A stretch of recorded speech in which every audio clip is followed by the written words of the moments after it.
Hi అండి, నమస్తే. నేను మీ Sonia. Welcome back to our channel smart Soni Shiva. ఈరోజు మన వీడియోలో ఒక యూస్ఫుల్ అండ్ హెల్దీ టిప్ని అయితే మీతో షేర్ చేయాలనుకుంటున్నాను. అదేంటంటే, వర్షాకాలంలో అయినా చలికాలంలో అయినా పిల్లలకి పెద్దలకి ఎక్కువ జలుబులు, దగ్గులు, గొంతు నొప్పి వస్తూ ఉంటాయి. జనరల్గా చిన్నపిల్లలు స్కూల్స్కి వెళ్తూ ఉంటారు కదా. కమ్యూనిటీ డిసీజ్ వల్ల పిల్లలకి ఈజీగా స్ప్రెడ్ అయ్యి అవి తీసుకొచ్చి ఇంట్లో వాళ్ళందరికీ అంటించేస్తారు కదా. అలాంటి జలుబు, దగ్గు, గొంతు నొప్పి దరిచేరకుండా ఇమ్యూనిటీ పవర్ని పెంచే ఒక మంచి హెల్దీ రెసిపీని అయితే చూపించబోతున్నాను. అదే సొంటిపాల రెసిపీ. ఈ వీడియో చూసాక మీరు కూడా ట్రై చేసేయండి. ముందుగా ఈ సొంటిపాల రెసిపీ కోసం ఒక 1/2 లీటర్ వరకు పాలనైతే నేను ఇక్కడ ఒక గిన్నెలోకి అయితే వేసేసుకుంటున్నాను.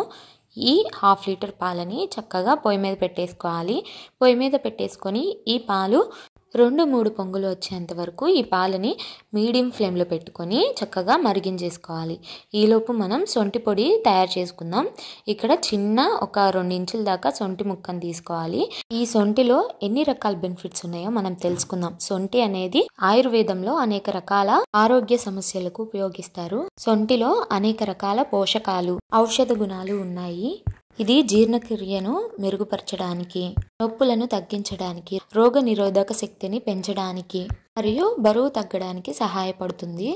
ఇప్పుడు ఒక 1/2 టీ స్పూన్ దాకా మిరియాలను కూడా వేసుకోండి. ఈ మిరియాల్లో వచ్చేసి ఈ మిరియాలు శ్వాసకోశ సమస్యలను తగ్గిస్తుంది, అలాగే బరువు తగ్గడానికి సహాయపడుతుంది, అలాగే రోగ నిరోధక శక్తిని పెంచుతుంది, అలాగే క్యాన్సర్ని కూడా దరిచేరనివ్వదు. అలాగే ఇప్పుడు ఫ్లేవర్ కోసం ఒక ఇలాచీ కూడా తీసుకోండి. వీటన్నిటిని కూడా చక్కగా మెత్తగా పౌడర్ లాగా దంచుకోవాలి. సో ఇలా దంచుకున్న తర్వాత ఒక బౌల్లో పెట్టుకొని పక్కన పెట్టుకోండి. ఇప్పుడు మనం ముందుగా పొయ్యి మీద పాలు పెట్టుకున్నాం కదా, చూడండి చక్కగా 2-3 పొంగులు వచ్చే ఇలా మరుగుతున్నప్పుడు స్టవ్ ఆఫ్ చేసేసుకోండి. అలాగే ఇప్పుడు మరొక బౌల్ తీసుకొని అందులోకి మనం ముందుగా పొడి చేసుకున్న సొంటి పొడిని అయితే వేసుకోవాలి. ఇందులోకి ఒక 1/2 టీ స్పూన్ దాకా పసుపు కూడా వేసుకోండి. పసుపులో యాంటీ ఇన్ఫ్లమేటరీ అలాగే యాంటీ ఆక్సిడెంట్స్ ప్రాపర్టీస్ కూడా ఉంటాయి. హార్ట్ డిసీజ్ కూడా రాకుండా చేస్తుంది. అలాగే ఇప్పుడు ఇందులోకి ఒక టేబుల్ స్పూన్ దాకా బెల్లం వేసుకోండి. బెల్లం అనేది మీ స్వీట్నెస్కి తగ్గట్టు వేసుకోవచ్చు. బెల్లంలో ఐరన్ అలాగే మినరల్స్ చాలా ఉంటాయి. రక్తహీనతను కూడా తగ్గిస్తుంది. సో ఇక్కడ మీరు మైల్డ్ స్వీట్నెస్ తాగాలంటే నేను చెప్పినట్టు ఒక 1 టేబుల్ స్పూన్ వేసుకోండి, సరిపోతుంది. ఇప్పుడు మనం ముందుగా కాచుకున్నాం కదా పాలని, ఆ పాలు మొత్తాన్ని కూడా ఈ బౌల్లోకి వేసేసుకొని చక్కగా బెల్లం కరిగేంత వరకు ఒకసారి కలుపుకోండి.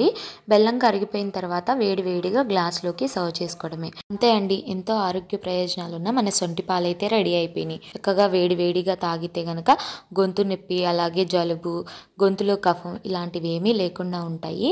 ఈ గొంతు నొప్పి, జలుబు ఉన్నప్పుడే కాకుండా ఈ వర్షాకాలంలో వేడివేడిగా తాగితే మనకి ఇమ్యూనిటీ పవర్ కూడా వస్తుంది. ముఖ్యంగా చిన్నపిల్లలకి అలాగే వయసు పైబడిన పెద్దవాళ్ళకి ఇలా ఒకసారి సొంటి పాలు కాసివ్వండి. వాళ్ళకి ఇమ్యూనిటీ పవర్ వస్తుంది. త్వరగా రోగాలు అనేవి దగ్గరికి రాకుండా ఉంటాయి.